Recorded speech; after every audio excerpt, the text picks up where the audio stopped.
switch like this. Watch me flip the switch like time this. to wake up. Active in my faith, time to stay up. Watch me flip the switch like this. Watch me flip the switch like this. See, I was writing mine down on paper, and you just actually reminded me that mine aren't written down on paper right now. Okay. I just gotta do it like this, hopefully. All right, so I just gotta make sure I don't hit the wheel on my I don't even know if that necessarily matters for the podcast. I mean for the recording, but we're gonna figure it out. If what matters? I think I'm gonna have to. Oh crap! See, didn't realize that. I didn't think about that at all. Oh shoot! Oh wait a minute! Hold up. What?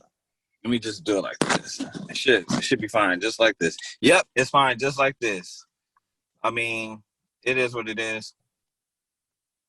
I don't know. I'll figure it out. Cause I don't have a way to put it on my steering wheel right now because of my earphones. Oh, okay. Like I thought I was gonna stay up, but it won't stay up on top of that. So what I'm gonna have to that's what I'm gonna have to do. I'm gonna have to go get a whatchamacallit?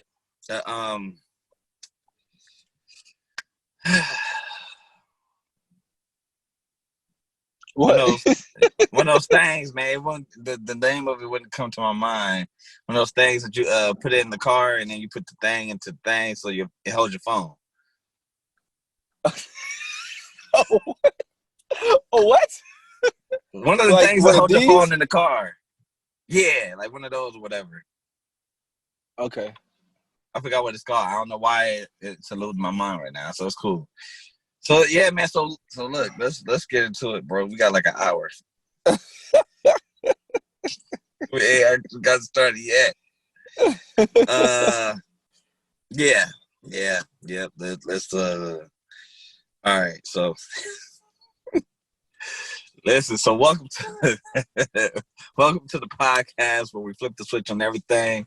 From relationships to spirituality, from self-identity and self-esteem to freedom, everything that you want to talk about, we talk about it. We are the Walmart of podcasts, or Costco. Let me go bigger than Walmart. I was about to say, I don't know if I necessarily. Bro, Walmart got everything. Walmart got cool. No, I'm not saying they don't. But I'm just saying, like, I don't know if I necessarily care for that. Like, I would prefer Target. Target over Walmart? I like Target better. You know what? I would actually. I'm bougie like Target. that though. No, I would Target. Yeah, I'm Target over Walmart. You know what I'm saying? I would actually shop at Target first, but you know what though? I forgot. In California, people don't respect Walmart the same way they respect it in the South, and the reason is because we have no other superstores. Like there is a Walmart that's particularly in Shreveport. There's only one, and it's a super Walmart, and it has everything like full on garage where you could go get your car fixed. They have mechanics on standby, a full on garden section, full on like they have everything. We used to call it Club Walmart too because if you go up in there, you know what I'm saying, you're more than likely going to see somebody you know because everybody go to Walmart. You got to be up in that thing, you know what I'm saying? Like, we used to get bored and be like, yo, let's go to Walmart. You know what I'm saying? That's where people going to be at, man. They're going to meet up at Walmart. That's crazy. So, yeah, the Walmart is real down there. I forgot, man. Y'all don't be at Walmart like that out here. Man, so look, let's... Yeah, so, man, that could have been the random opinion, but that's a free one for y'all. That's a free one for y'all. We just gave y'all the preference of the week. I just came up with that off the top of my head. So what? I can do that. You freestyled it. Hey, I freestyled that one. So look, I might actually turn that into something. I don't know. But listen, so let's get into I'm gonna just hit y'all with a quick announcement real quick. I think. Wait a minute, am I announcing something? Oh, you haven't. Never mind. I thought I did. Maybe I'm tripping. Oh, no. Let me remind everybody. we had a very special guest on the show a couple of weeks ago, Aurelia Wynn. She owns Wynn Publications. Listen, because of our podcast and for our listeners, she is giving 60% off on all websites right now until the 15th of June. Go if you need a website. Go cash in on that. That's 60%. That's over half. Bro, you ain't getting that deal nowhere else. Only on the Flip the Switch podcast can you get that deal. All you gotta do is hit her up on Instagram at Miss Wynn, or you can hit her up at Wynn Publications, but hit her up on Miss Wynn underscore. So it's MISSWINN underscore, and the code word is Flip the Switch. You feel me? Hey, no, not the you feel me part. Just flip the switch. Yeah, don't do that. All right, so listen. So now that we got that out the way, so for all of our people that are in need of websites, cash in on that. I'm telling you, 60% is a great deal. Now, I mean, and when I say she does a beautiful job, we're not just promoting her. I'm not gassing her. I have a testimony behind it. You know what I'm saying? It's the greatest website that I've seen. I've had somebody else make one before me a long time ago. Nowhere close to the amount of professionalism that she puts inside of hers. Not only does she put a great amount of professionalism inside of it, but she puts a great amount of care. If you got any other needs for it that you want to adjust or anything like that, she is so open to it, man. So she's dope, bro. Yeah. I've been to the DeAndreOfficial.com website. Listen, that thing is smooth. Like smooth. It's butter. Smoother than silk. It is silk butter. It is silky butter. It is. Hey, so listen, do you got your highlight for the week? Yes. The highlight of the week this week is, I wish I had some drum roll, bro. All right, but I don't have it. You got it? Jim Kwik. Yeah. Listen, Jim Kwik is a self-proclaimed brain health expert. Have y'all heard that title before? A brain health expert. He has a podcast called the Kwik Brain Podcast, which he calls bite-sized brain hacks for busy people. 20-minute podcast. Me and Mark was just talking about this podcast last night. It is impactful. That is a 20-minute. It's a haymaker. It ain't jabs. It's a haymaker. That 20 minutes is gonna hit you hard. You know what I mean? For real. Like after that 20 minutes, I'll be like, what did I just learn? You know what I'm saying? Like my brain keeps going. I've seen this dude do live memory shows. Oh, you've seen live? Oh yeah, I've seen. I mean, no, I wasn't there live. I've seen him do it live though, like on YouTube. Oh, like on video. But that's still dope though. I didn't even know he did them live. Yeah, like he'll have people in the audience, like 100 people, say random numbers, and then he'll remember the numbers forward and backwards. It's ridiculous. It's ridiculous the way he do it. Do y'all hear this? And the crazy thing is, he taught himself how to learn. He grew up calling himself the boy with the broken brain, and he taught himself how to learn. So that's what he really does. He teaches people how to learn and teaches people brain health. And the last thing I'm gonna say is, he just wrote a book called Limitless. I started reading it. I ain't finished it yet, but it's changing my life slowly, day by day. Every time I pick it up, I learn something new. And he believes that your brain is your superpower, and if you take care of it right, you will be a superhero. And I'm down with that. You know what I'm saying? I am with it. Nice. So go check out Jim Kwik. Nice. All right. We will be leaving links to his stuff too. Oh yeah, as we do everybody every week, unless they don't. I hope y'all be clicking them links, man. Hey, for real. Like, if you're not clicking the links, I mean, there's not really much point of me posting them and then making sure that we highlight. Like, I need y'all to go connect with these folks. Like, if I post a link, it's for your benefit. It's legit. You know what I mean? Like, yeah, like you. I'm not playing. I'm serious. Yeah. So listen, random opinion of the week. What we got, bro? Oh man. So this one was actually inspired from the conversation we had with Aurelia Wynn a couple of weeks ago.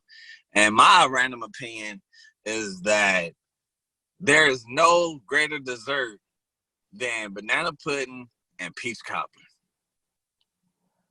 Like, peach cobbler and banana pudding is a tie, bro. I don't even know how to pick to. Now, I won't knock anybody if they pick one over the other. But what I am saying is, like, you don't get no better than that. All right, so let me. Ah, man, here we go. I knew it. I said this dude is gonna come with some type of crazy rebuttal, and so, so come on, man. Let's keep banana pudding up there. Mm-hmm. If you want to label them by notches, Peach Cobbler is falling way down that list. What? It is going when down. it is made correctly? What are you talking about? Down. Oh, what are you talking about? What are you putting above Peach Cobbler? Cheesecake. Cheesecake. What? I would take cheesecake over Peach Cobbler. No, any bro. day. No, any day. At any time, no matter what the occasion. I give me cheesecake. Give me cheesecake. Give me cheesecake. cheesecake. You lucky different types of cheesecake. You strawberries on the cheesecake. You put whatever on the cheesecake. What's the best cheesecake? What's the best cheesecake that you can think of?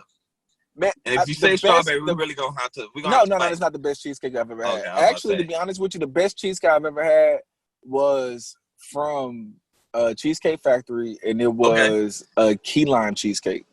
Fire. I've never tried it. I don't know if I ever will, but I won't knock that. I can't really say nothing against that. If I see some peach cobbler in your hand, I'll knock it out your hand and hand you the cheesecake. What? No, you won't. No, you won't. No, you know what though? To me, the best thing about peach cobbler, what'd you say? I said no, you won't. I was thinking what to say, and we ain't gonna, some things are they're not even better left unsaid. Sometimes they are better left unsaid in the public and better said in private. Because they are better received privately, and In other words, he's gonna threaten me in private. The best thing about peach cobbler though is the crust. It's the best thing. Oh, and if you do the crust right, I do like it. It's not an unlike dessert. I like it. Oh, it can't. It's not my top two. I wouldn't put it up that high. Unless you're like allergic to peaches, or you for whatever reason you don't like peaches. Because I think I've heard in my lifetime people say they don't like peaches. I don't really get that part, but okay, whatever. But that crust, man, it is made correct, when it is made correctly, when it is made right, when it's a bed of crust, like it's a bed of it. I gotta give it to you. Like I make sure I get more crust than I like. That's why, like, even like as a child growing up, I'm not gonna say now as an adult because it's not at but as a child growing up at hometown buffet, when you see that there is way more peaches left over in the peach cobbler than there is crust, there is a reason for that. It is because the crust is what makes the peach cobbler. It's not the peaches that make the peach cobbler. It is the crust. Like, you can give me the syrup with the crust. You ain't never I ain't never gonna fight you on that one. If somebody made a peach cobbler, I can't say a peach cobbler because they ain't got peaches in it. But if somebody made a cobbler without the peaches in it, and they just gave me the crust in the Hey, you said better be right. That's all I know. It better be right. Real. That's all I know. If it ain't right, now we fighting. Hey, you did say you're a fan of Righteous and Ratchet, right? Have you ever noticed, like, when they mention certain foods, hilarious, and then they name random objects that they would eat their food off of? Hey, did you see the? Oh no, go ahead. My bad. Go ahead. So I was gonna say, like, you could put peach cobbler crust on a diaper and not eat that. You can put it in a clean diaper. Give me that crust. I want that. Yeah, right. They On just the clean name diaper, random objects. On the clean diaper. I eat that. I'm with you that. can put it on some tree bark. I ain't gonna never. And I'll eat that. If it's like, for instance, if it is my mother-in-law's peach cobbler, bruh, you can take the crust, like you said, put it on a nice clean diaper, a clean one, not no dirty one. Can't eat that. It's contaminated. It's contaminated at that point. I can't do that. But you can serve that thing up on a nice diaper clean platter, and I'm tearing that thing up. I'm with it, bruh. Like, man, so. Whoever disagree, I don't know what to tell you. Like, you tripping. You probably have had some very terrible experiences with peach cobbler, and I don't blame you for that. I don't fault you for that. It is not your fault, okay? You need to understand that when it is made correctly, and I'm talking about made correctly, it's made right. They come correct. I'm telling you. Like, So I'm with you on that, man. Just cheesecake is better. I'm sorry. No, you ain't gotta add that in there. You ain't gotta do that. Now, and cheesecake is a very bomb dessert. Don't get me wrong. Oh my God, like it's better than regular cake. Oh yeah. It's better. It is way better. The only other type of cake that I would put like right behind that is carrot cake. I like it. Just like when it comes to cakes, man, it's very iffy. Like I'm not a big cake person. Like, I like it, but I don't think dessert and think, oh, I'm on cake. I've never thought that. I've had cake. Like it's not like I'm talking about cake like I've never had it. Like, so you know what I'm saying? Like, I don't want people to think like, oh well, he don't know what he's talking about. He don't know nothing about cake. Bruh, like probably one of the very few desserts I've never tried is something like pecan pie. I'm just not but that's because I'm not really a pecan pie person. You ain't never tried pecan pie? Not that I can remember it. I probably, you know what? If I'm not mistaken, actually, I did try it in my childhood. And it was made by one of the best dessert that I would put over peach cobbler. I told you, it falls down. It's not bad, but it goes down. When you said cheesecake, I was like, I mean, cheesecake is a really bomb dessert, so it's hard to like it. But don't do that, bro. I would rather eat sweet potato pie over peach cobbler too.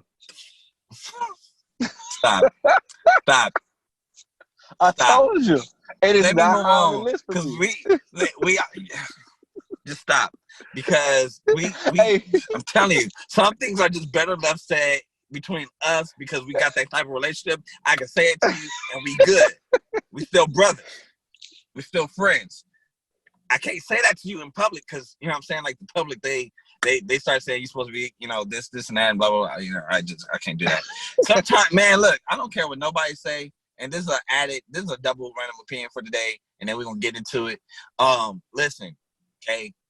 You got your personal relationships with your brothers, your sisters, your whoever, right? I don't care, you know, about man. See, I'm about to get in trouble for this, but I don't care no more. I'm being delivered of people's opinions of me today. Okay. Mm-hmm. If I got a good, personal, healthy relationship with my brother, and we decide to use some choice words within one another, you know what I'm saying? Don't come for me talking about something. I'm not a man of God, or I'm not this, I'm not that. That's my personal relationship with them. I can say that if I want to. If you got a problem with that, you need to talk to Jesus. Because Paul said over at man, I ain't gonna go there. You need to go read Romans for yourself. Go read Romans for yourself. If the Holy Spirit ain't giving the conviction, don't be over there trying to convict me for it. Period. You might have to reveal that to me, because I'm not sure where you're going with the scripture. Bro, what scripture are you saying? I believe it's in Romans 14. He basically tells people, he uses wine as one of the examples to say, if somebody is not convicted of drinking wine, then basically like don't like argue with them about drinking wine. Like just because you have the conviction does not mean that they have the conviction. If they don't have the conviction, don't sweat them over it. You know what I'm saying? Like that's like it is what it is. Like not everybody has the same exact conviction, but that's a whole nother thing. I just want to be funny about that. You know what I'm saying? Like me and Dre, we brothers. We've been brothers since 2011. Like don't leave me alone. Nah, I'm just joking, man. But yeah, you do got to stop talking about all these other desserts like that. Like, that's not cool. You need to check yourself, bro. Like me and Ronnie, we're gonna have to have a whole conversation. I don't know. He might agree with you, so I don't know. I don't even want to bring him into this now. I don't know if you want to do it with the food topics. Nah, I don't think I want to do that. He might disappoint me. No, so let's go, man. So let's get into it, man. That was fun. I appreciate your rebuttals, regardless of what they were. Nah, but on the real, for real though. So yeah, listen. So today's topic is about finishing what you start. Finish what you start. That is the name of the topic. Mm-hmm. Okay, we're talking about completion, basically. So let me add this in there. This is not necessarily person. I don't know if it's necessarily like directly in the same vicinity of what the direction that we're going in, but let me just put this out there real quick before I forget and disservice people. Done is better than perfect, people. Mm-hmm. Like, it is so much better. Actually, I thought that was the name of the episode. No, that was the initial like idea before we actually got more further into our conversation about it. But done is better than perfect. Done is better than perfect. So I need people to really understand, like, stop, like, for all my perfectionists out there, because not everybody's a perfectionist. So for all of my perfectionists out there, I'm with you. I'm a perfectionist myself. Okay, Dre has to tell me at times, like, bro, like, you're tripping, like, it's good. Like, what are you talking about? So listen, get you somebody who's gonna be honest with you. No, don't get a yes man, but get a couple of people, just like 1 or 2 people. You don't need like 10, 11, 12, 20. Just get like 1 or 2 people that are gonna be honest with you. For me, especially right now, the 2 closest people to me, the 3 closest people to me is Dre, my wife, and my boy Ronnie Elance. Okay, they let me know, like, bro, you tripping. It's good. Like, no, this is good. You just maybe need to tighten this up or whatever, or maybe try to do this. But I mean, like, the direct, like, you're good though. Like, you don't have to do all that. Like, you overthinking it. So you need to get some people, like 1, 2, maybe 3 people at the most, that's gonna just let you know, hey, man, woman, sis, bro, you good. Like, you don't have to, like, you overthinking it. You know what I'm saying? Do you listen to Gary Vee? No. He's a motivational speaker, and he has a segment. Okay. Great guy. Like, you got to check him out. He has a segment about perfectionists, and he uses a lot of foul language, so he will cuss you out in the name of motivation.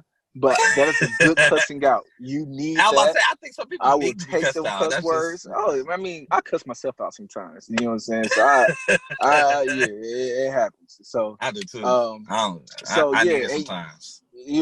I mean, it's, you know, it's the spirit behind it. You know, it's not the words for it. It's the spirit behind it.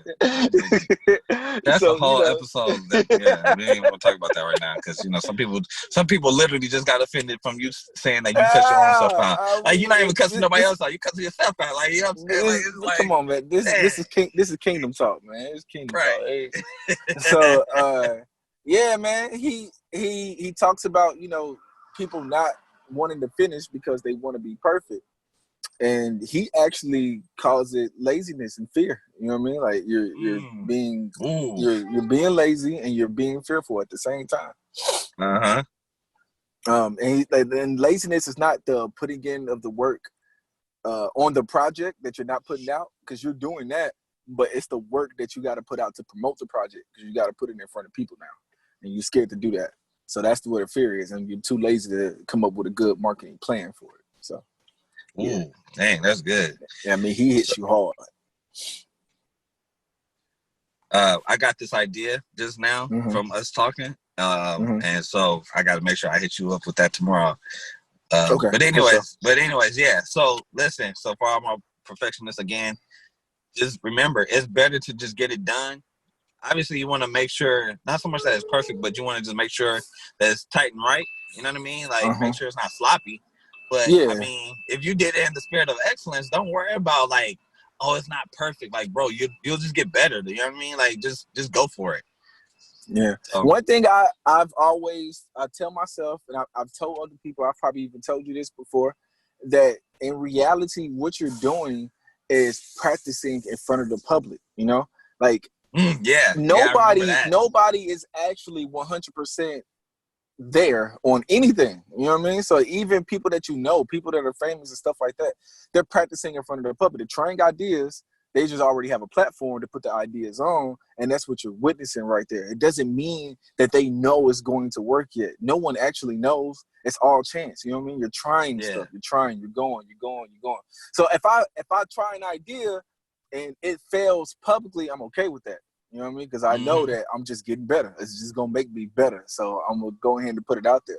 But I think what slows down growth, what slows down progress, if you don't try your ideas publicly, you're only practicing privately and you never put anything out, you know? Right. So then you're just you don't have no other ears, you have no other opinions. You're just gonna be in your own head about everything, and you'll never execute. You never execute like that.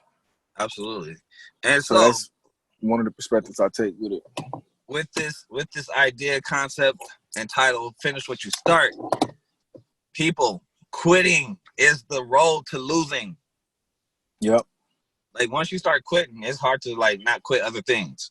So you gotta finish what you start. You gotta just remember, it's better to just get it done than be perfect.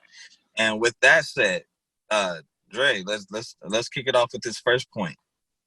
Yeah. So one of the things that happens with me, and I'm gonna piggyback off of what you said too, because it all fits under the same umbrella. Absolutely. One thing that Kevin on stage said before to Doughboy when he was about to quit something, and he said, you got to ask yourself sometimes, if I would have quit 3 years ago, would I have even made it this far? Mm-hmm. So sometimes you got to look at where you at and see, oh, you could have quit back then and you wouldn't even made it this far. So why would you quit now? What's the point of quitting now? Why would you do that now to yourself? So now you can't quit. And me, I struggle from, this is an actual psychological term. It's called ANTS. That's the abbreviation for it, ANTS. Oh, really? But yeah, and it stands for automatic negative thoughts. So the broader topic that I wanted to bring to the podcast was self-sabotage. Yeah. I have the tendency to sabotage myself. And the crazy thing that happens is it happens in the middle of actual momentum. It doesn't happen when I'm doing bad. It happens in momentum when I'm doing good, when there is nothing wrong. I will tell you, I have been praying. One clear example, I have been praying for a while about growing my class, my lifetime class. When you teach a class, you're always looking for growth, no matter how many people is around. So I just felt like it was the season, like, okay, I think we should start growing. Boom, pandemic happens, right? So we're forced to virtually teach, right? And I'm thinking to myself, okay, that's cool. I'm gonna go in. Class blew up because now I'm seeing people I've never seen before, having conversations with people I never thought I would, so I'm a bunch of new members now, that's tuning into the class, following me and stuff like that, all because I'm teaching virtually now. So it's different. I can reach more. Thank you, God. Thank you for this. Right. First Wednesday that it blew up, first Wednesday was okay. Second Wednesday, it got big. A lot of people came through. That night or that next day, I was like, I don't want to teach next week. It hit just out of nowhere. I just started feeling like, man, I don't want to teach next week. Man, ain't nobody gonna come, bro. Ain't nobody interested in what I got to say. It's just I had a flood of negative thoughts in the middle of the momentum. But why was that? Nowhere. Where did the negative thought you know what I'm saying? You already did it for 2 weeks straight. Then it's like, you know what? I don't even want to teach next week. So what? Was it something you saw? Or you know what I'm saying? What happened? See, they kind of for me, they come in like a string. They come in a flood, right? They come back to back to back to back. I just start thinking a whole bunch of negative thoughts. And my solution to it, I still don't know the source of the thoughts. I don't know where they all come from. They may have come from things I've heard. Sometimes I've caught myself like replaying thoughts in my mind that I've heard one person say. Like one person had said something about something, and I remembered that thought. And so I've been able to trace it sometimes. Like, man, it'd be somebody close to me too, bro. It'd be somebody that's real close to me that said something, and I could trace that thought back. Like, that's where that came from all this time, And it'd be like one moment. So watch what y'all say to people, man. Like, watch what y'all say to people. I agree with constructive criticism. I constructively criticize. I try to be constructive every time I criticize. But you don't want to tear people down. You know what I mean? You always want to, when you discipline, even when you're disciplining somebody, when you're correcting somebody or helping somebody, tell them what they're worth. Don't just break it down and tell them that this doesn't work. Give them a solution to their issue. Tell them what they are worth. Tell them who they are and what they're capable of. It's not about just breaking you down. It's about trying to get you to realize your potential. Like, that's how we should be dealing with people. Yeah. Because if not, you don't know how many thoughts people carry with them, you know, how far that goes into their lives. There's no telling when some of this stuff, you know, started. I struggled with depression a lot in my Oh, early really? years, especially. Oh yeah, I had got to the point of suicidal thoughts. I wrote a suicide note actually before Dang. when I was younger. I thought I was gonna end it. I never like held a weapon to my head or nothing like that, but the thoughts were heavy. And I wrote a Yeah. note because I really thought I was gonna end it, and it ended up turning into a song. Like I ended up turning That's crazy. the suicide note into a It will song. turn around for your good, bro. Crazy. So this is. I have two solutions to this. Oh, wait, hold Wait, on. first before I do that. Oh, go ahead. Go ahead. You Before probably you thinking get the to way I'm that, thinking. so with the reason why I brought up the question about, you know, where they came from. Mm-hmm. Oh wait, let me mention this before I go into that. So Mm-hmm. you mentioned about not only talking about, you know, what the problem is, but also like, you know what I'm saying, like tell the people how great they are still and things like that. That's that sandwich effect. Like Mm-hmm. people teach that in business, like, yo, like to supervisors and managers, like when you guys are having to have to deal with employees or associates that Mm-hmm. you have to discipline or whatever, they use the sandwich effect. They're supposed to, not all of them do, but they teach them to compliment them basically when they first start off. Like, Mm-hmm. come to you, hey Dre, man, you're great on the podcast, bro. Like, thank you for being my co-host, man. You are amazing with it. You are a great partner with this thing. And then you give the meat, which is what the issue is. So you present the issue and say, Mm-hmm. hey, you know, I noticed though, that you're saying a lot of ums, right? Just say, for instance, you're saying a lot of ums. And so I don't know if you're aware of that, but you know, those ums aren't really good to have because you say them so much so they're so noticeable, it kind of takes away from the episode. But Right. I put now the bread on and say, but you're still a great podcast host. Like you are still amazing with it. It's not nothing to take away from you. You are still great. You are still you. You know what I mean? Just let's work on that. Or what can I do to assist you with Yeah. that? So it's the same thing, you know what I'm saying? Like that what you're talking about, like make sure like when you're giving constructive criticism, and I notice you do this every time when we working on a song or whatever, you mention what you like, then you'll give what the issue is, and you come back. Yeah, but it's still I like where you're going though, like I like the Mm-hmm. direction or whatever it is that you like. You'll come back with it, so it doesn't Yeah. feel like you're attacking me. And I think that's what a lot of people where they kind of feel like this person is attacking me. So now they don't want to receive any constructive criticism or things that could actually help them. Now, not everybody is in your, you know, has your best interest at heart. So you don't want to listen to everybody. But that's why I said Mm-hmm. earlier, it goes back to what I said. Make sure you just got 1 or 2, 3 people max in your corner that actually, you know, they're not yes people, but they are people who love you. They have your back. They have your best interest at heart, and they fully support everything that you're doing. You can't be Unless, of course, it's successful with bad. yes people around, you know? Right. I think Absolutely. there's a misconception of the scripture that says to speak the truth in love. You know, it doesn't just mean speak it kindly. It means to actually speak the love. Like say Yeah. what you love, say how much you love the person and what you love about what they're doing. You do it in the love. You say the truth in the love. You say the love in the truth in it. You know, you don't just soften your voice. Like you gotta actually speak Yeah. the truth in love. So I So, think, you know, we go ahead. Oh no, I was just gonna say. So the reason why I brought up the question about where your negative thoughts are coming from, though, like why were you having that after 2 episodes, was because usually with self-sabotage, because I deal with self-sabotage as well, and I have to like try to constantly watch myself. I bet a lot of creatives do. Probably so. I But wouldn't be surprised if a lot of creatives do. I believe that self-sabotage usually comes from something or someone that, you know what I mean, kind of happened in their life in some type of negative capacity or way.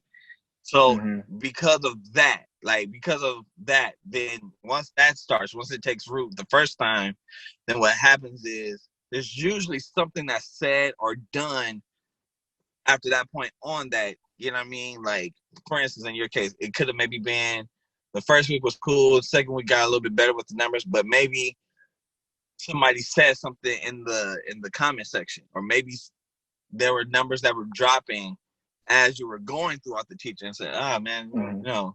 So that's what I was wondering, because usually, even for me, like when I self-sabotage, it's usually because I start off like great. It's just like you said, I start off great. Like, yo, I'm like, yeah, I'm motivated. I'm ready. I'm feeling good and equipped and everything. And then something will happen that either I like strongly feel against, or I don't really agree with. And it's like, yo, like, what the heck? Like, whoa. So then it's like, up now, I don't know about this. I'm good. I don't want to, I don't want to do this. You know what I mean? And sometimes, and a lot of times even, I think sometimes self-sabotage does not necessarily happen as quickly as maybe we think. Usually I think there's usually probably a buildup. I don't know. I'm not no expert on that, but I do deal with it. And so I have to watch myself. Like, but I've noticed even for me, like there's a buildup to it. It's usually not right away. It's usually like, okay, I seen that one time. Okay, I seen that red flag. All right, well, I get second chances. I believe in grace. Okay. And then see another red flag, and it looks like the same red flag. It's like, wait a minute, hold on. Like, and depending on the magnitude of my feelings towards those types of red flags, that's what kind of determines when I start saying, okay, hold on, let me back out of this, because I don't know. Yeah. You know what I'm saying? Like, so it's usually, at least from personal experience, it seems to usually take a little bit of time before. But that's why I was wondering, like, you know what I mean? Like, what happened with you? Like, what happened for you to kind of get into those negative thoughts? And I think that's the crazy thing about mine, is that it usually has nothing to do with what I'm working on itself. You know, Dang. it's not like I'll see a flaw in what I'm working on and then start having it. Nah, everything be good. Everything be good. And I'll just wake up one day with this feeling of depression. So I know what I can say about, like, the book. You know, I'm working on the book. Yeah. And I already said earlier, I fought depression a whole lot when I was younger. And so when I worked on the book, you send in the proofs and everything. Well, you send in the proofread version of the book, and then you get proofs back. So that's the actually handheld version. You can hold it in your hand, and you just go. And then it's another process of going through that and making more corrections, and everything else that you need.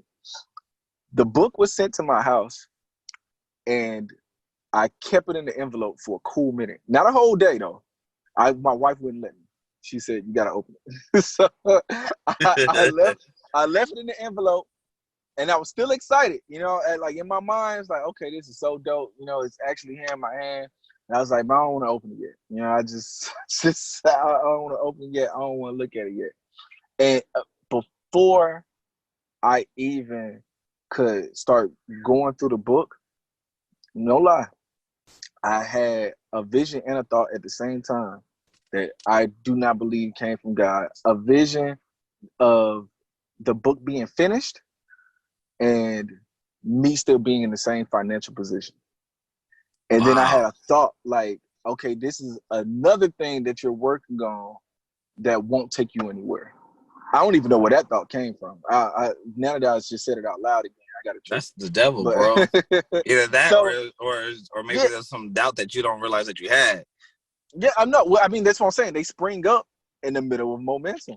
They spring up in the middle of momentum, and that's why I call it self-sabotage, because they come from inside. They're all internal. I don't even hear someone say it in a moment. Like you're right though. They probably have said it in the past, but it's not always said in the moment. But it comes out of nowhere. Right. And I realized I was, one of the sections in the book, I was redoing the exercises that I put in there, because I put some exercises in there, and one of them is to write down everything that triggers your depression.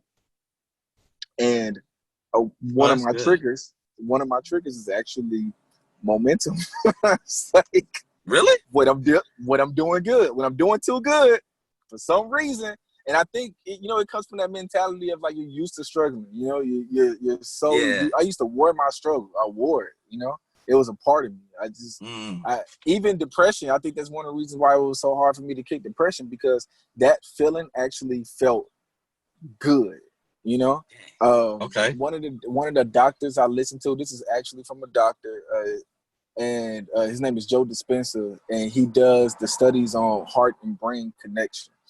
And he says that when the emotion, so whenever you do anything, dopamine kicks in, right? It's the pleasure centers that's inside of your brain. So that kicks in whenever you're excited, whenever you're happy, whenever you're doing something fun, you get a rush of dopamine. And the crazy thing about dopamine is that dopamine also kicks in whenever something bad happens. So whenever you are feeling depressed, whenever you're feeling sad, the same thing, your emotion rushes a dopamine to the pleasure center of your brain.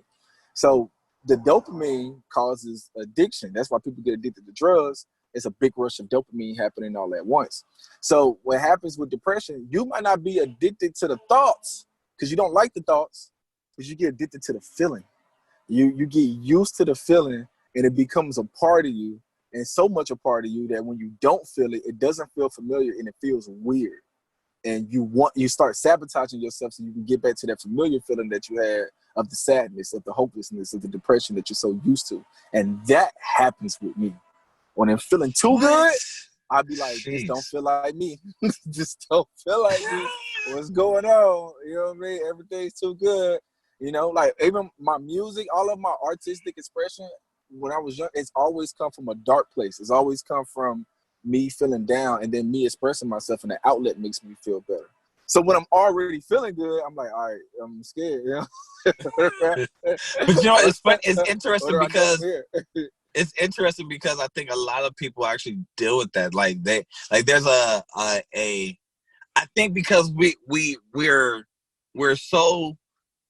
we're kind of in a sense stuck in the same place for so long, you become used to your current situation, your current surroundings, to the point that once you make it out, it's like, wait a minute, this don't make sense because this don't look like last place.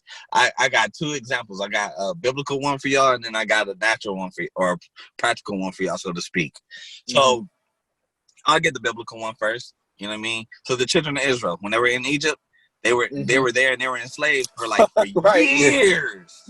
And then when they made it out, they could not truly actually believe it consciously because they were stuck in a place for so long. So just because they were physically one place and they were physically free, they still mentally didn't become free yet. So that's why a lot of them perished, like the older generation, so to speak, they perished. And then the younger ones with Joshua, they went on to freedom.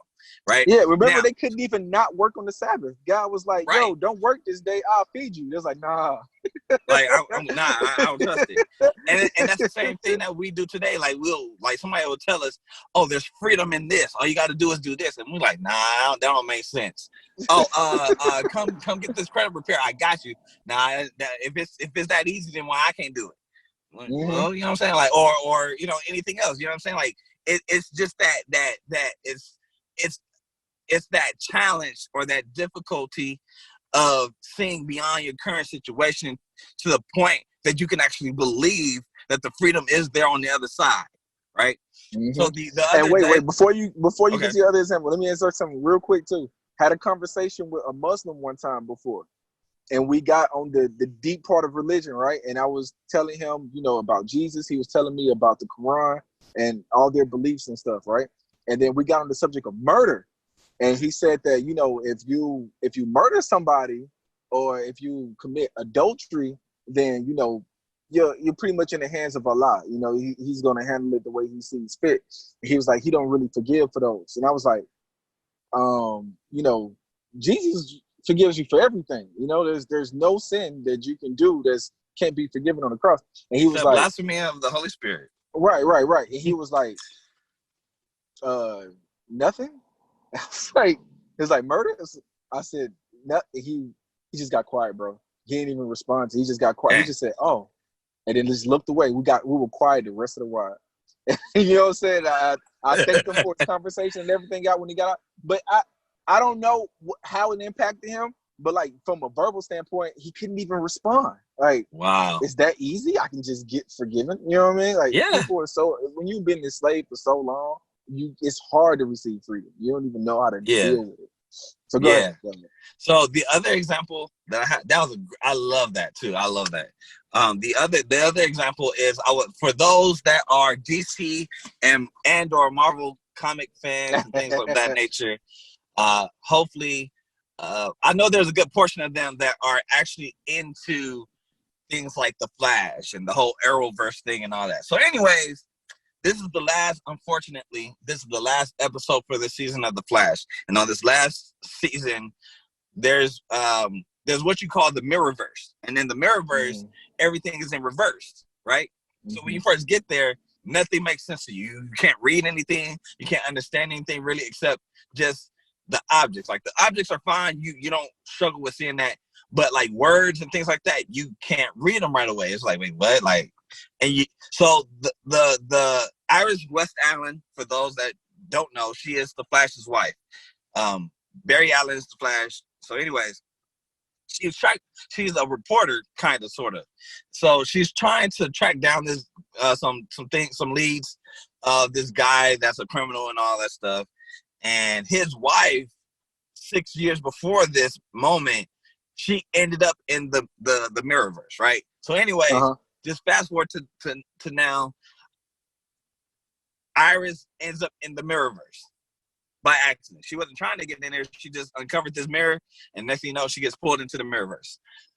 And then a reflection, basically, of her comes out, right? So now, the real Iris West Allen, she's in the Mirrorverse, and eventually, her body and everything, her mind is starting to acclimate to the Mirrorverse, which means now she's starting to be able to see and hear.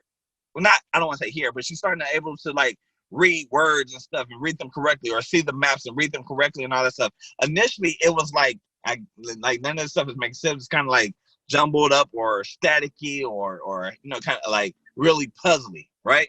And so now it's starting to acclimate. That's the same thing that happens today, bro, where we can physically be free in one place, but until our mind acclimates to that current situation, we don't receive the freedom, or we don't. Well, in her case, it wasn't about receiving. She just didn't understand. But you know what I'm saying? Like in our case, it's like we don't really understand. We don't really have a clear understanding of what's going on. We just know we're here, but wait a minute, this don't look like. That's all we really know is it doesn't look like where we came from. But I don't really have an understanding of what to do here now. Like, and I can't go back really, or I don't really want to go back. But it's funny because freedom makes people who've been enslaved for so long feel like I'd rather go back over there because it was familiar. Not because it was better, but because it's familiar. And we don't like being uncomfortable with unfamiliar places. Like, we don't really care for unfamiliar. That's why most people don't even go to unfamiliar to begin with. They just stay enslaved because they'd rather stay in a place. It's like the phrase, better to work with the devil I know than the devil I don't know. I know that's like bad in some senses. You know, the super religious people, they can be like, oh, no, my God.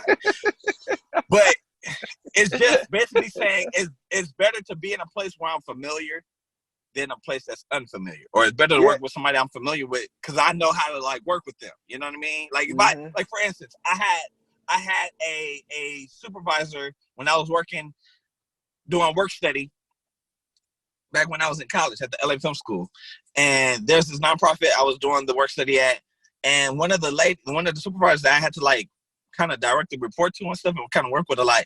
She's a micromanager, right? Or at the time she was. I don't know about now, but at the time she was. And I can't stand micromanaging. Like, I hate it. It feels like there's so many limits piled on me, and it's like, oh my God, like, get off of me, right? So for a while, I was just frustrated. And so I finally learned to just accept this is how she is. So now that you know how she is, all you gotta do is accept her for being as is, and don't expect her to change or necessarily desire for her to change. Just let her be herself. She's a micromanager. That's how she's gonna be. Whatever. If she changes, great. If she don't, great. Because now that you have learned to accept her for who she is and letting her be that. Now you know when you come in, okay, she's gonna micromanage. So now you kind of know how to work with her, what to do, what not to do. You know she's gonna come ask certain things and all that stuff. So just, you know what I'm saying, like, just that helps you to kind of be on point better. So it's the same thing, you know what I'm saying? Like we just yeah, sometimes it does feel better to be in a place of familiarity, but it's the enemy of like, growth, though. Right, exactly. And progression, growth, that's so much better. That's how you get free. Yeah. One of the things, I teach a lot about trying to get back to your vision, trying to get back to what God thinks about you. But in order to do that, you have to literally find a new you. You know, it's a new you because it's a you that you're not used to. And I mentioned Dr. Joe Dispenza earlier, and one of his books is Breaking the Habit of Being Yourself. You got to get out of being yourself somehow. And that is hard to do because that's years of reconstruction on the brain. You know? Yeah. That's good. It's deep, man. So listen, let's get into, so before we get into the solutions real quick, just want to also bring up to self-sabotage. That also it creates a door, so to speak, or an opening for things like consistency, fear, and doubt to come in, or it comes from those things. Like once doubt begins to set in, or fear begins to set in, it actually can convince me. It doesn't make me. I make the choice on my own, but sometimes those things can kind of sort of be in my head or in my ear, so to speak, and it convinces me, like, or I allow it to convince me to begin to self-sabotage. So that goes it goes back to my question of, like, what happened, you know what I'm saying, for you to self-sabotage yourself or want to self-sabotage yourself in that particular situation. Right? So I know for me, one of the reasons why I tend to self-sabotage is because of fear. Usually it's because of the fear of unknown, or it's because of doubt. Like something came in and it happened, and it caused me to doubt what I originally believed, because I didn't see that happen beforehand. So now that I've seen it, it was like, oh, wait a minute, I don't know about this now. You know what I'm saying? So because this happened, I didn't think this was gonna happen. You know what I'm saying? Like I walked into this because I didn't think. You know what I'm saying? I didn't use foresight.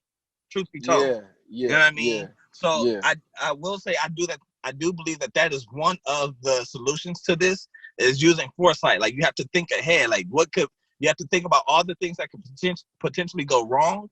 Like everything from external issues to internal issues, things that you would do that could cause yourself to not make that thing happen that day, or things that could, that are out of your control, like traffic, you know what I'm saying, on your way to your job. Like, it could be an accident on the freeway, but people don't think about that. So they'll just, I'm going to leave at this time versus leaving a little bit earlier just in case, because we really never know when an accident is going to take place. Not even traffic control knows when an accident is going to take place.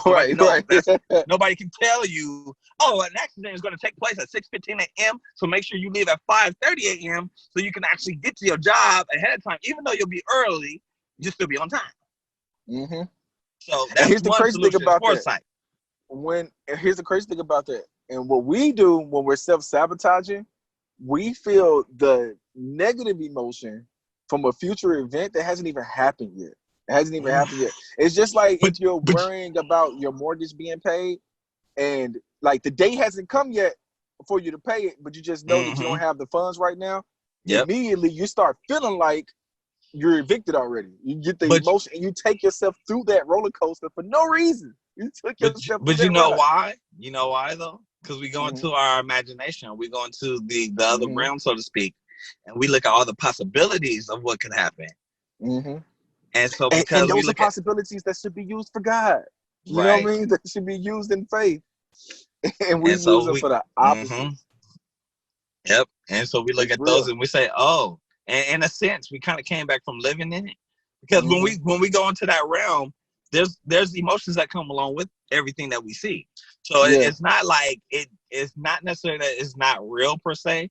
It's just not physically real, so to speak. But it is there because it's a possibility. So if I do go this route, this is how I'll end up feeling once I actually get there physically. Right. You know what I'm saying? Like, we got to stop doing that. We got to stop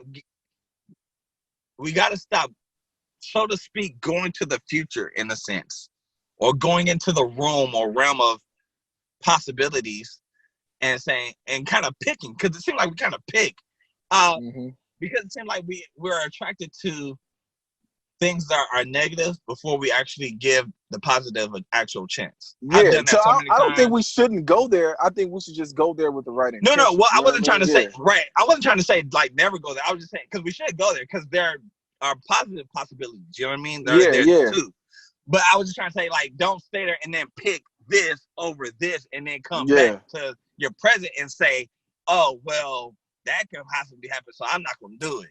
Because it's like, wait, that's not the only possibility. Like, why are you being so negative about that? And I've learned over the recent months that I'm actually a little bit more negative than what I realize I am. So I'm working on that. But you know what I mean? Like that, you got to have that optimism. You got to use that foresight, because at the end of the day, like there's not only just one possibility for every situation or for everything. So what's another solution you got for self-sabotage and fear and doubt and all that? You know what I mean? Like what's up? So I have a few. And I hope you guys are taking notes. This is mental exercise 101. Like your brain is gonna be in great physical shape, you guys, and that's what we want for y'all. Ultimately, that's what we want for our whole audience. Don't forget, flip that switch in your brain. Right. Don't forget to use foresight. Right. Y'all need foresight. But what else we got? So the first thing is, I go back to your source. God is a finisher. If we go back to the story of creation, what if he would have stopped on the 5th day? Then you wouldn't be here, So he finished, right? He finished what he started. So he'd be like, I'm done. Right?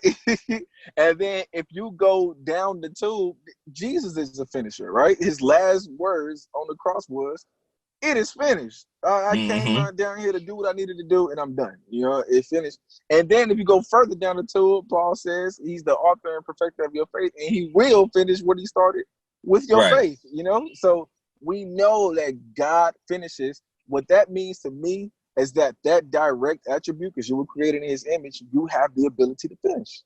It's in you. It's in you to look down the tube and see something, start, and then finish it. It's actually in you. You have the ability to do so. So you can't doubt that ability. So you have the ability to finish. That's my first one. My next one is, also based off scripture. God says that everything works out for your good, right? Everything works out for the good of those who love God and are called according to his purpose. And the way that I use that in a practical sense is when I come up with different things to choose from, like a path to take, when I'm working on something, what usually starts to stop me when the self-sabotage comes in, I get thoughts of, okay, what if I make the wrong decision and it doesn't work out, right? What doesn't work out mean? Everything works out for my, what I'm saying? What does that even mean? Everything works out for my good. I like that. So oftentimes, even when I'm counseling people, I tell them, like if your heart is in the right place, your intentions are good. You don't know the future. So what you're doing is you don't have a right or a wrong. You have options. You just have options. Options are going to take you on different paths, but ultimately everything's going to work out for your good. So decide. And that's what we do. We fail at deciding. So I tell people, learn how to decide, right? And write this one down. Indecision is the enemy of execution. It is the enemy of execution. When you cannot decide, you will not execute. You'll be frustrated, right? And you'll be stuck. You won't go any further, right? And the very last thing, which I think helps me out the most, is you got to get back to your why. Y'all got to write this down. Get back to your why. Get back to why you were doing. And the way that I do this, the way that I get back to my why, it's only one path to get back to the why that I believe is effective, and that's through prayer and meditation. Prayer and meditation gets me back to my why. Prayer, you're petitioning, you're asking for things, or you're thanking God for things. And then meditation, the word meditate literally means to become familiar with, right? We were just talking about familiarity, right? Exactly. And what does Paul say to become familiar with? Anything that is praiseworthy, anything that is honorable, anything. So you need to meditate on those things. Become familiar with what is praiseworthy, what is honorable. Here's the crazy thing about it. what was praiseworthy and what was honorable was the decision that you made in the first place. It was the why. Your why was praiseworthy. Your why Right. was honorable. You had good intentions. So you got to get back to that. Get back to that, and that keeps you on your path. Like me and you were talking last night, and I was telling you how, you know, I had started on this path of waking up at 5 o'clock in the morning, you know, to really get my peace of my day before I go to work and stuff like that.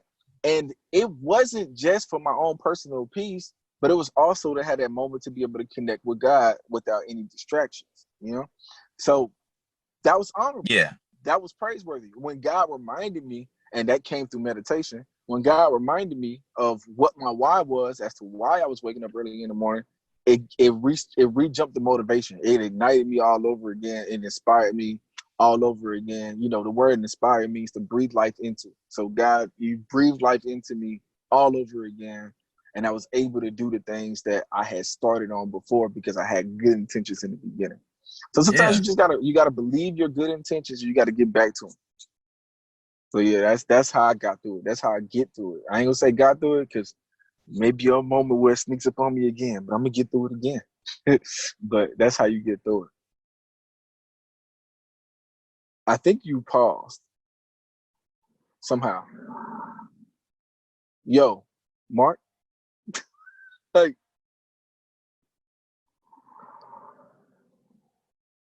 I don't know if it's my signal or your signal, but I'm staring at your face right now and I don't see anything. I'm not gonna lead a Zoom. I'm just gonna text you real quick.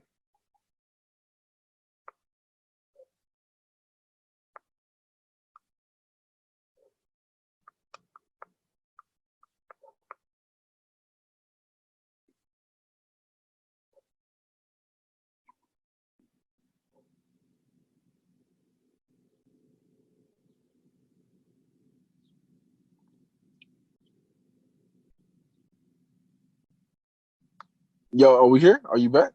No? You gone?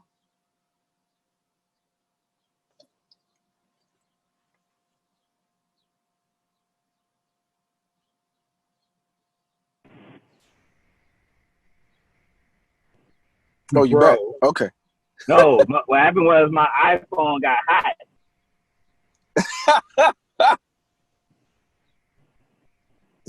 I'm grateful that it didn't stop recording, but Oh, it was still recording? Okay.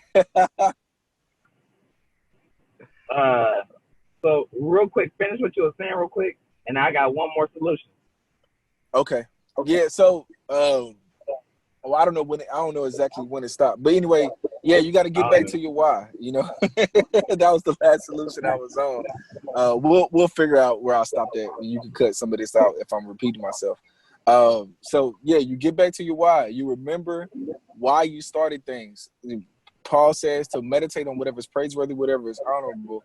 And most of the time, when you start a good project, you have good intentions. Your idea was praiseworthy, and your idea was honorable, and you got to become familiar with the intent behind the idea.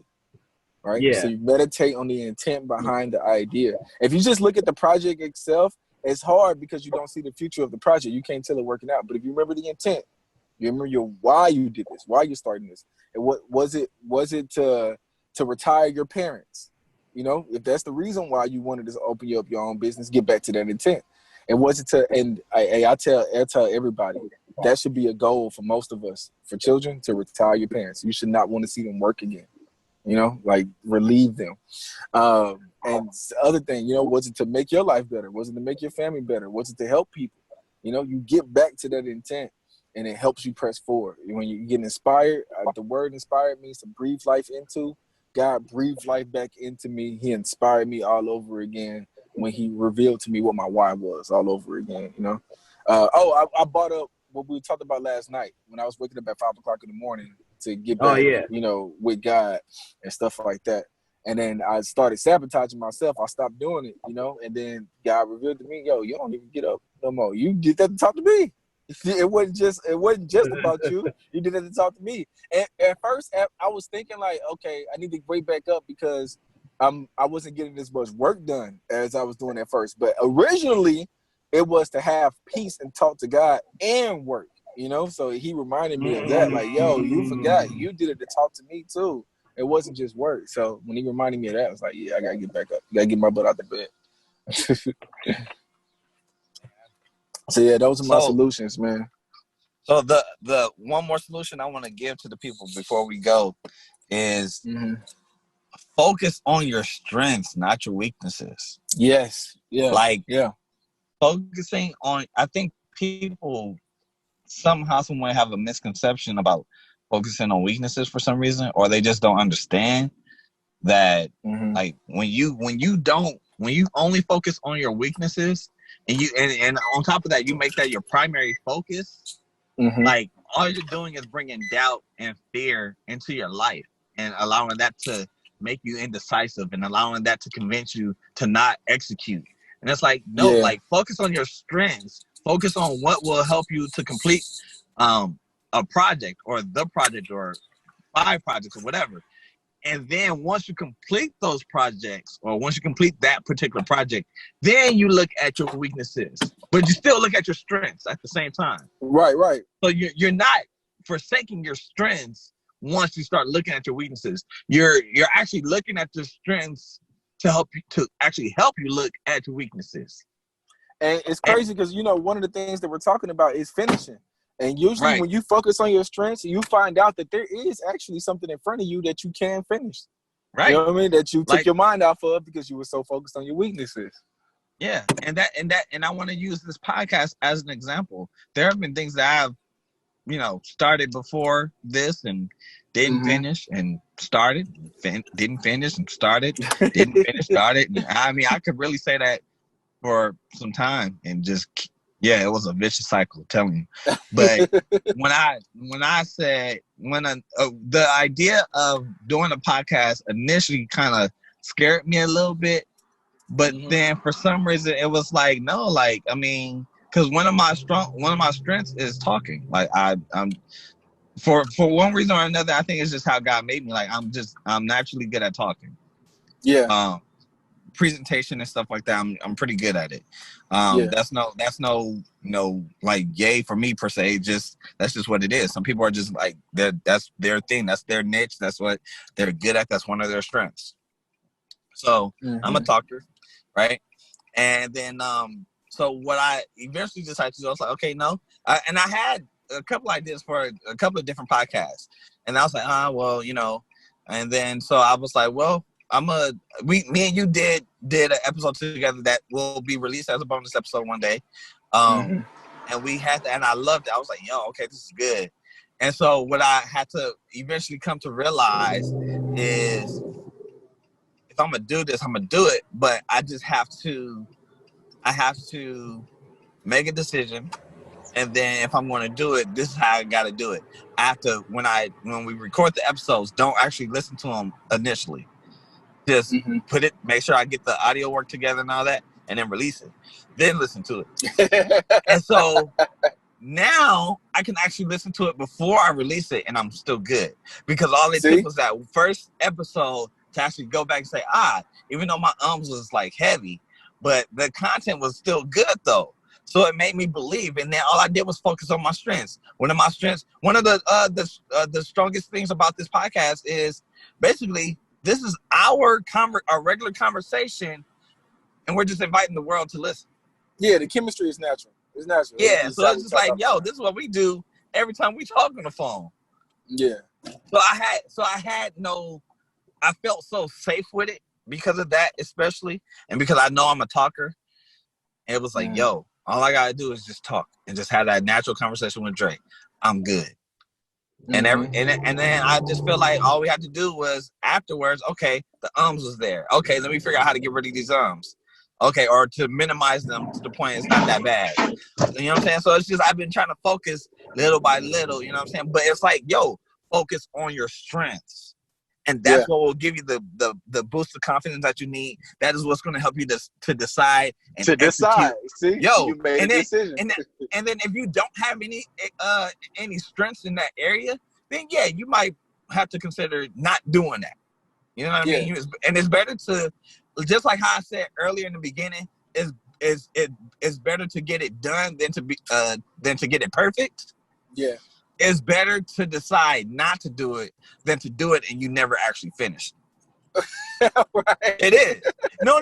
But that's so true, bro. Like, cause it's true. Like, if it's something that you've been working on for years and years and years, and you never actually really completed anything, you probably need to think about just letting that go. It's better to save face, let it go, and go get something else completed.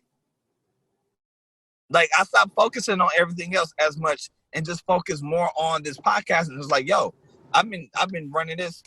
We've been running this, what, 6-7 weeks now, straight. So, you know what I'm saying? It's like, okay, I'm getting something done. I'm getting it completed. Now I got the confidence to, yo, this is how I get everything else done. Let me focus on my strengths. Yep. And then once I get it done and complete it, then release it and then look at, okay, now what was weak about it? I got my strengths. These are all my strengths, but what were the weak points about this, though, too? So that way I can turn those weaknesses into strengths. Yep. Like, man, y'all don't I hear agree me say with you, like that no more. So listen, man, this was a great podcast episode. And this was life, man. This was life for me. I can't wait to listen back to this one because you put some stuff out there that I need to take notes on. So listen, man. Everybody, we have an email address again for those that don't know.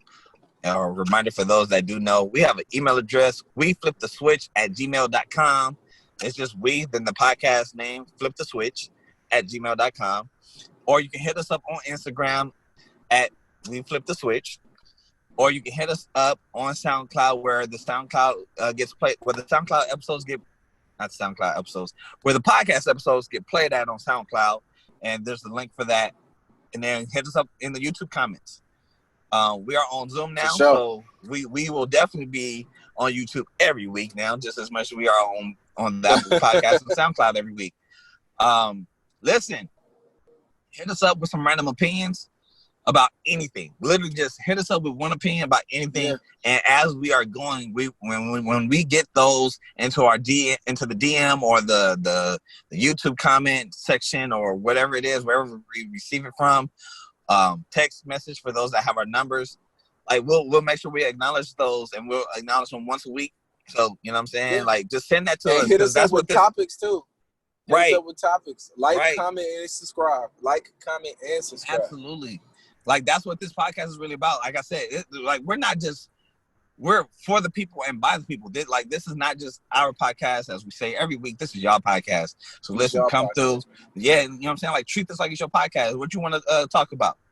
What you want to listen to? You know what I mean? What's the topic you want to hear about? You know what I mean? Like at the end of the day, you know what I'm saying? Like we ain't the only ones with opinions. I know y'all got opinions too. Quit acting like that. Shoot. and stop acting like it's not 5 stars. I'm not playing with y'all. Y'all better go to a podcast and review us and rate us a 5 stars because y'all know it's 5 stars. Quit playing with us. You know what I'm saying? Like y'all know what it is. Right. Nah, but in all seriousness, no, we appreciate all ratings, all reviews, all comments, all feedback. You know what I'm saying? Like give it to us so we can make sure that this podcast is the best podcast there is. You know what I mean? Like this at the end of the day, again, you need. It's not just our podcast, it's y'all podcast, period. And that is what it is. We love y'all. We appreciate all the people that support us. And yeah, we're gonna check y'all out next week. All right, we out. Yeah.